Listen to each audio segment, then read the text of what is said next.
Hello, good evening. Welcome to From the Left. My name is Stephen Leon. Thank you to the GCD Network for hosting this show. It's my understanding that these shows have gone where somewhere up to 14,000 viewers. So welcome to any new viewers that are here.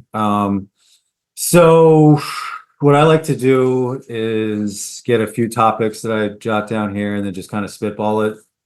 I'm running for the House of Representatives here in Congressional 8th District of Virginia. So got to be written in. I've sent the incumbents some paperwork to withdraw. If you followed any of my social media, you can find the links to that off of www.leonforcongress.us, spell out for FOR.us. You can see as much as I have. Those are the resources I have to me. I'm running up against big money. Big money is a problem on both sides. It's not just there's more money on the left, but just so I could go on and on. So that's not really one of my topics, but so I'm trying to let's start with this. Look at the Daisy ad. If anyone's familiar, when Johnson was running for president, he posted this. He distributed through broadcast television a Daisy ad, and was basically going after, it was a Goldman, and it was this little girl with playing with daisies, and it was going after Goldman on how whatever was going on with nuclear holocaust, we're still pretty much kind of doing that now. And but the attack ad is it set the bar for, I mean, you have to remember televisions weren't that new. They're about 20 years old at that point. At that, not everyone at that point, most people had a television in their home. But there was no mention of Johnson in there. It was just entirely geared towards Goldman. I think it was Goldman. I have to look at that again. But a lot of information out there, so pardon me. But the ad is still true that who Lyndon was attacking, right? And there was no mention of Johnson's name on it, and it only aired once. So it's just neat to see how things evolve politically. You know, it's a bit of an art and science, and so just to see like how we do that. And then social media is a whole new world. You know, I definitely have tried to get people's attention with things all based on fact, but if I can get those facts and just creatively get your attention, is something that I do. And so another ad that some article in the research doing with just political science and looking at the Daisy ad, there was I think it was something from Johnson's campaign also that said interacting with voters wasn't useful. That seems to kind of like the point. Like you look on social media, you don't see a lot of candidates interacting with would-be voters from anywhere, or just people, even if they're not voters, just interacting with them. And that's gotten me into some trouble because I have the principle, I want to respond to everyone that I can. And I've been able to do that. But most people just want to get on there and they're not thinking in a general welfare fiscal responsibility balance. And I think I caught a moment in the previous podcaster live streamer that just his interpretations of socialism. It's not fair to generalize that all Democrats on the left would be for socialism. It's just not fair, and the numbers aren't there. There are very much that some people on the left that are totally fine with it, don't understand that it hinders progress. It takes that value out of hard work and things like that. And then some just think that competition is it's the root of why problems exist in the political world or in the corporate, in the business world. And that's not necessarily true. It's about that balance and finding that right balance is really what it comes down to. So if you put a face to that, sure, FDR, general welfare, and then Nixon with fiscal responsibility. And you're going to find a little bit of good in the worst of us and a little bit of bad in the best of us when you do that. Nobody's perfect. It's not fair if you see any candidate where, let's say you have 10 solid things that they've accomplished, 10 bullet points, and then you find two, depending on what they are, and they just completely write them off. You know what I mean? And it's just this idea that our politicians ought to be perfect or never make a mistake or fumble reverse. It just becomes so alienating on the left and the right. You know what I mean? It's just, it's not good. Tampon Tim. I'm going to do a quick review of kind of the bigger things that's gone on in the week. It's a cute way to jab at the rainbow. You know what I mean? Life is a mutation. If you know enough about biology, life doesn't exist just to human beings. And you look at just how life was created, you understand the Goldilocks zone, and you see that some people, even with gender, there's a certain mutation that's in there that is not of the majority. Some people are going to be homosexual. You know what I mean? I mean, we all start off as XX in the womb, and then we either evolve to male or not, excuse me, evolve, mutate to male or not. And that's a 50-50 probability based off what a man carries in his reproductive organisms, right? So, and sometimes there's things in between them. And that can be, I've done some research, there is no gay gene and there's no straight gene. It's environmental circumstances, choice. It could be, so I always look at things when it comes to people, genetics, environment, choice, right? And choice can override all three of those things put together. That's a whole topic on its own.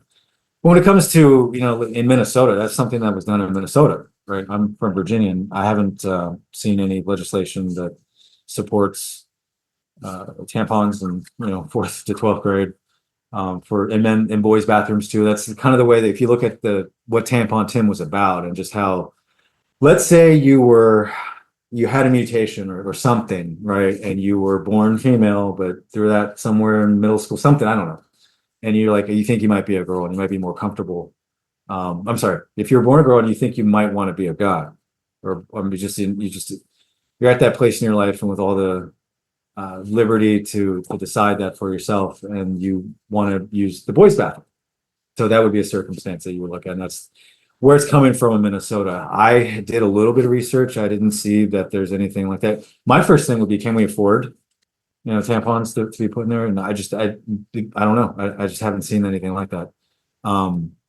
So that's something to consider when you're just going after something that the vice president candidate from the left did in Minnesota. States have their right to make laws for themselves.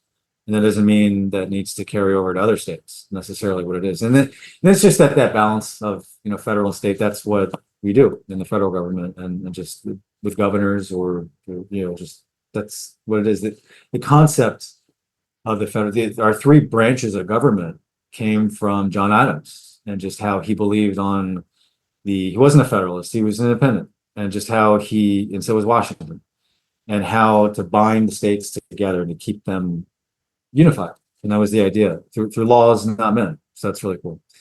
Another topic, YouTube videos. I mentioned that it's interesting that how I have 14,000 viewers on on this show. And then when I post this show on YouTube to see what my views are, put those on I only really use Facebook, LinkedIn, and Twitter, and I just put that there and just see the views that are from that YouTube.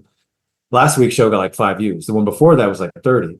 And last week's show, I focused on HR 7024. I actually got into the meat of what these bills are. That was the child tax, the enhanced expanded child tax credit that didn't pass. It had a 34% chance of passing anyways. This goes again back to that Daisy ad. If you read that, Google Daisy ad, Lyndon Johnson, you'll see people don't want to really sit through a 30-minute show. That's why I think it's interesting that not everyone wants to sit through a 30-minute show. Apparently 14,000 viewers for me in the last few weeks, they do. So that's neat, but really it's like, if you can communicate your point or whatever it is in a minute or two, I say just mix it up. I say just be diverse with it. And that's what another thing that I wanted to experiment with. If not this show, if I don't have time, is another show where I would take a concept and then without a script, and then just be able to say that. I don't have a teleprompter either, so that's going to be a challenge, to where I'm going to be able to say whatever it is that I need to say, if it's something against the incumbent, and then chop it up later, and then use Twitter, for that's a good spot. We see a lot of that, or X.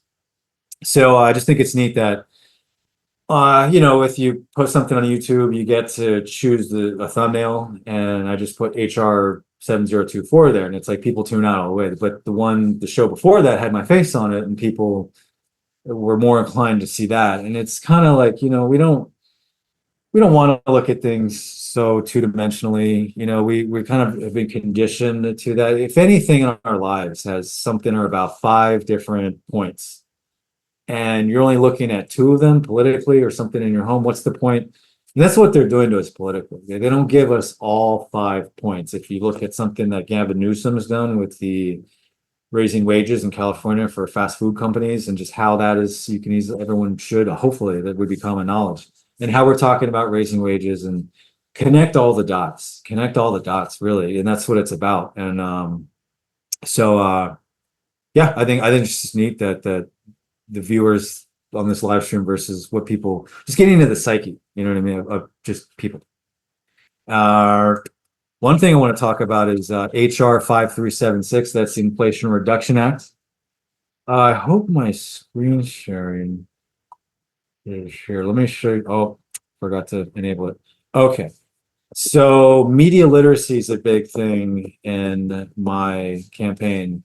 If you go to my website again and go to the media literacy section, there's some tools that you can use to cut through these disillusionments that they share with us. If they take whatever generalized position of opposition and then just point the finger, how do you get through all that? Really, the problem with government is the money. It's the corporations, it's the lobbyists. If you go into the Inflation Reduction Act, that had no direct impact on inflation when it was introduced. Now, the economy was going to go a certain way naturally outside of COVID, right? And really, the better data that we're seeing, you can't say we have a better economy, but you can say that there's better data. And that's from price gouge consumer spending. Nobody's happy about that. Everything's gone up.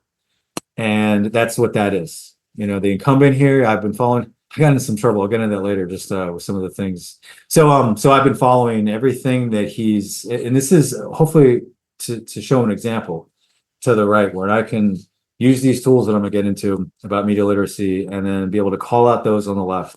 Because I have that credibility. You know what I mean? I've always voted Democrat, and once you start really honestly getting into this stuff, you're like, wow, how messed up it all is, both left and right, and just how, again, so GovTrack, media bias charts, Open Secrets is a cool one that will track the money. You can look at lobbying profiles, and there's nothing inherently wrong with lobbying. It's just the way how unregulated it is. With that American Anti-Corruption Act that I've been putting through, that would set some moderate regulations, so where corporations aren't buying us out, right? So if you look at that Inflation Reduction Act, one, why even bother naming it that, just to shut us up? It's just a way. And if you go to Open Secrets, or just Google Open Secrets lobbying profile, you'll go right up there and you can search a bill, politician, or lobbyist. So if you type in Inflation Reduction Act, it should come up, or HR 5376. You can see right now what they're trying to say is that the Inflation Reduction Act is for greener tech. You know what I mean? It's a more sustainable tech. If green is just to hear that word, they got in your head, more sustainable technology, and just how go look at the lobbying profile. There's what is like 2,000 different corporations have their hand on it, and it goes back to what I was saying, where your attention span and your busy life or not, and you only have so much time. You want to hear these catchphrases and things like that, and they don't show you the whole picture of how they just essentially appease corporations. Yeah, it's gonna create jobs and things like that, but if anything, it's only going to solve whatever it was set out to do at 30%, because if the corporations are buying everything down. And what's happening is all politicians are appeasing that campaign money. Look into lobbying. Look on how they're able to legally bribe politicians. It's all like that. The incumbent here has, if you look at the bills that he sponsored, there are hundreds of them.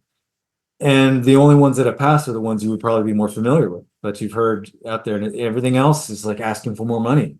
You know what I mean? And it's like, wow, they all do that just to make it look like they're working or something like that, and pointing the finger, and same thing on the right. And it's alienating. It's just not working. And you know, you talk about price gouged consumer spending. That comes down to corporate greed. They're just taking advantage of us. And how do we balance that? One thing I've been talking about is CEO salary caps. I'm sure there's going to be arguments from the right saying that would hinder progress. We've got to find the right ratio. Right now it's 300 to 1, and also establish some price gouging mitigation. Salary caps work fine in sporting leagues. You know what I mean? It's not that if you were a CEO of a particular company that you would squander their company's profits. No, it comes off to that actual pay. That's what it comes down to, is what they'll eventually do. They'll price gouge you, they'll write the laws, and no one's the wiser. But it's fascinating that this organization, Open Secrets, is actually called Open Secrets. They're not admitting to it. They're not admitting to it. So I'm bringing a lot of, coming from Virginia, a lot of political virginity with all this stuff and with the access to tools that are freely available. We just need to be able to get that people's understanding of what's really going on. And if the problems are idealistically, what is constitutional and what isn't, when it comes down to abortion, putting bans on that or bans on assault weapons, where's the compromise there? Most firearm related murders are in red states, and abortion could be anywhere, but there needs to be a federal standard and there needs to be a compromise. Like, why? That's something I've been putting on there. From the left, it's like, hey, look, I know that most assault weapons are not committed by those that would create mass shootings. And those have actually gone down, probably because there's jobs to go to. And people may have their reasons for doing mass shootings, but getting rid of the guns is not going to solve that. It's the socioeconomics, is what it does. Realistically, we can expect those bad numbers to go down if we improve the other numbers. So I don't see what the big problem, if you're being constitutionally honest with yourself, and you understand that if it's not in Guns and Ammo magazine, I'm a subscriber, then it should probably not in the hands of just regular people. You know what I mean? Where do you draw the line? No one's going to have a nuclear weapon, right? It's a firearm. You start looking at definitions and how ambiguous they can be and all this other stuff. So, and to rescind that position from the left for the abortion rights, and that's something abortion, if you want to use Amendment 1, which is moot as far as religion goes, then you really look at that. You know what I mean? Is that the narrative that they fed us? Like, you think that people on the left are all murderers? Do you think people on the right are all gun-toting murderers? No, it's not. That's not the case at all. All this stuff has just been fed to you because they don't want to just want to make more money and alienate you. It can be, things can change. That's what my platform's all about. And even then, go to Ro Khanna's website. Go to Ro Khanna, he's on the left, and you'll see on his campaign website. Go look at the first link that's there, and it says banning PAC and lobbyist money. The link goes dead. I checked again today. It's been like that all year. It may have been like that all last year. I didn't check. All year it's been like that. Here's a guy, anything he says, you can't take him seriously. Look how much money he has.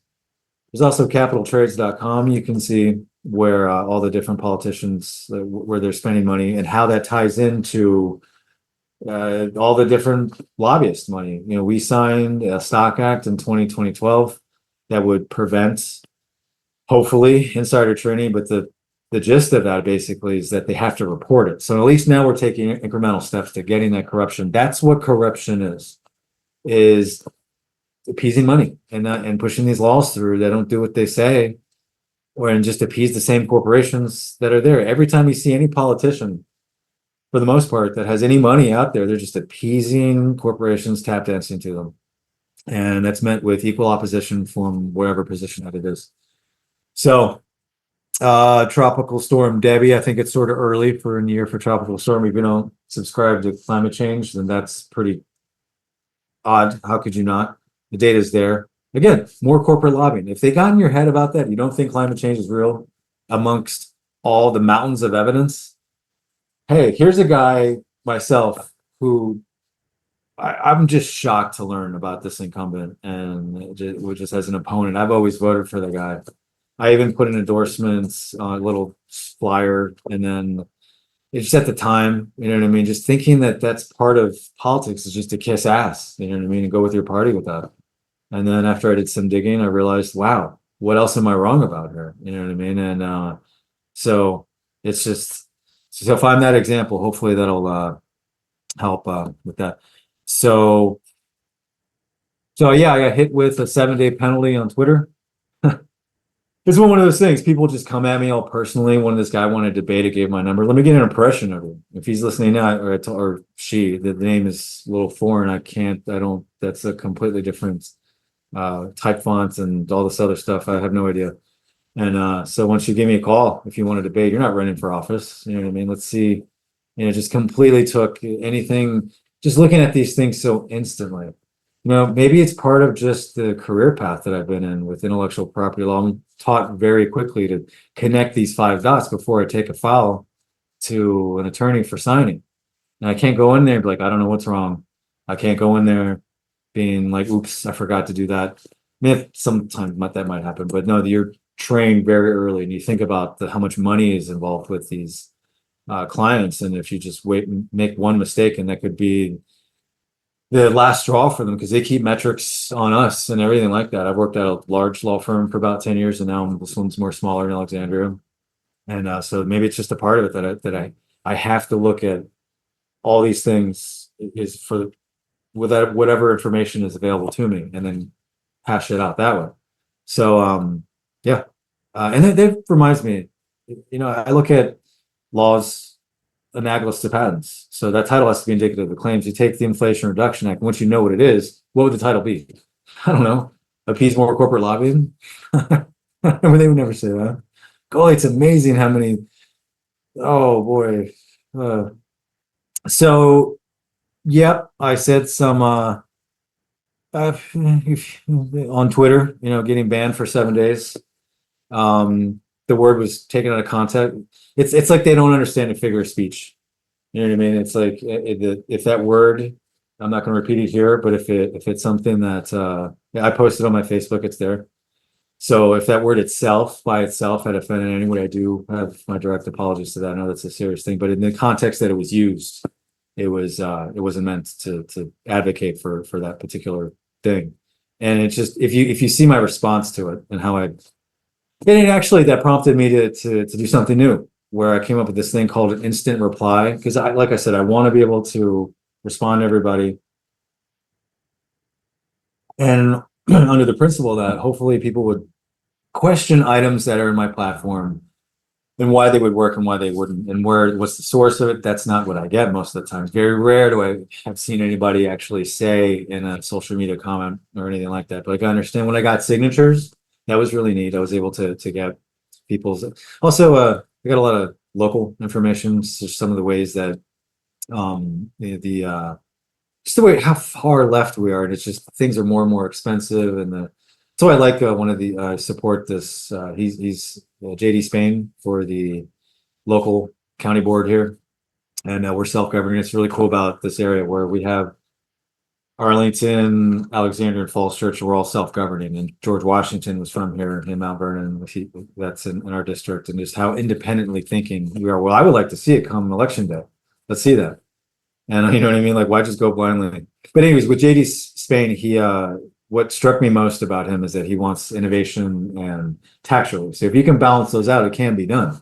You just have to look at it methodically. You can't just, and it's the same thing, local thing here. Where the developers are buying out Arlington, it's causing things to go expensive. So if you move here from, I'm from here, so I have some security with certain things, but if you move here and you like it, you want to start a family, it's going to be like really expensive. And if you don't want to be dependent on your inheritance or anything like that, you're just going to see or if you've been here a while and you see what they've done, when it comes to anything, they just keep on pushing tax revenues to put up.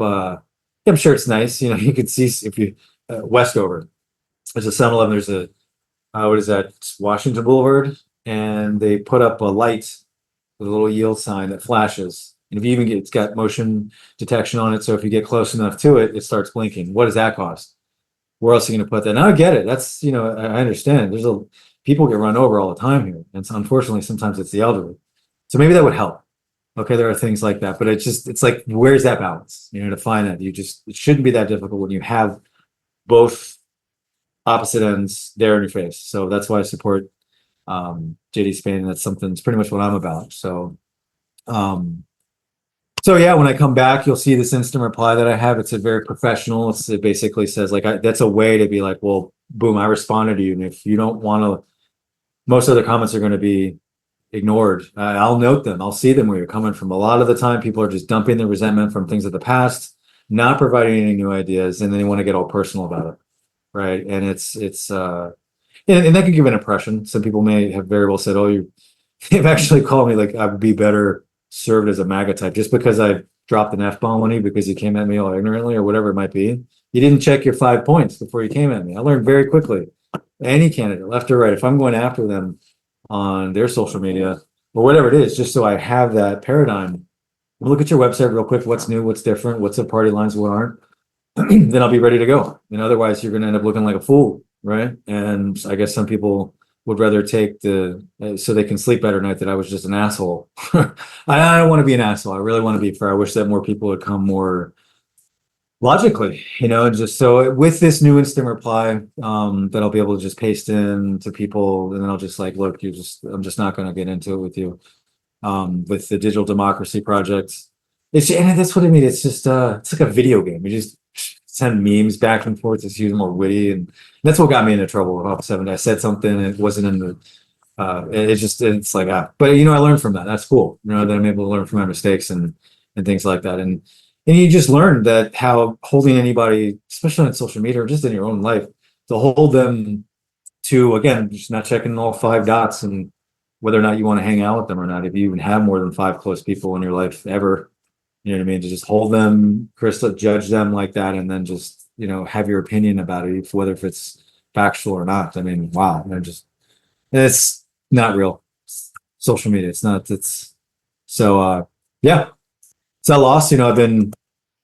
Some people would say that I've been trolling the incumbent. I have no other resources. You know what I mean? There's this Arlington Civic Federation it's not really a debate, but it's a place where I looked in the rules. Since I have to be write-in, I don't see why I can't attend. I sent them an email. I did the registration, everything that was there. And I replied again to make sure that I get a confirmation and receipts that they received that communication. And so I can get up there and just be able to say this. And even then, that might not be enough. So I need donation money. And then what I would do with that donation money is to circulate posts on Facebook. I have a day job. You know what I mean? If I get called, the AFL-CIO called me in to have a meeting for endorsement. I've showed up. I've been to caucuses and things like that. You just don't see me out there tap dancing. Go look at Don Beyer. You see me, you think that he's doing something good. No, he's just appeasing the corporations again. He's never campaigned with a single penny of his own money, even though he's doubled his net worth since being a representative. Wow. And you just look at him and he seems like he's really nice. I met that guy and there was something about him that just kind of was, sure, it's not difficult to be nice on camera, to be in a whole different way on the other. Then the guy goes back to college. Don Beyer goes back to college during one of the worst US Congresses in history to study AI while not talking about how to protect jobs. It's just, wow. And it just comes to, what good is a name on the ballot when you see all that stuff? And that's just facts, and he's not saying anything like that or any response to it. And so what I'm going to try to do is next week, come back here with just do something more experimental where this would be like where I would have those points and just be able to clip them off later. If it's like 2 or 3 minutes. So I wouldn't be resorting to saying whatever, this, that, filler words, things like that. So donations would really help me know that all that gets reported. What that's going to do is, and if I know that there's a lot of the audience of this live stream presently is geared to the right a lot. And if you want that this is what we want, isn't it? We want that balance. I've talked to people. I remember someone, she said that she had generally voted Republican. She signed my petition. And she was like, nobody wants social. And if there is, it's like a 10% on the left, just even smaller than that. And then if you look at anything that ultimately completely deregulated, unless there's a religious bias, it's a very small percentage. It is not the majority. And that's just that's where we're at, how the parties and corporations and just their superficialities have brought us to this point. So it looks like I'm about to run out of time. Next week, I'm going to try to do something new, see if we can't do that. And I thank everyone for tuning in. And I'm going to go ahead and close out and say goodnight.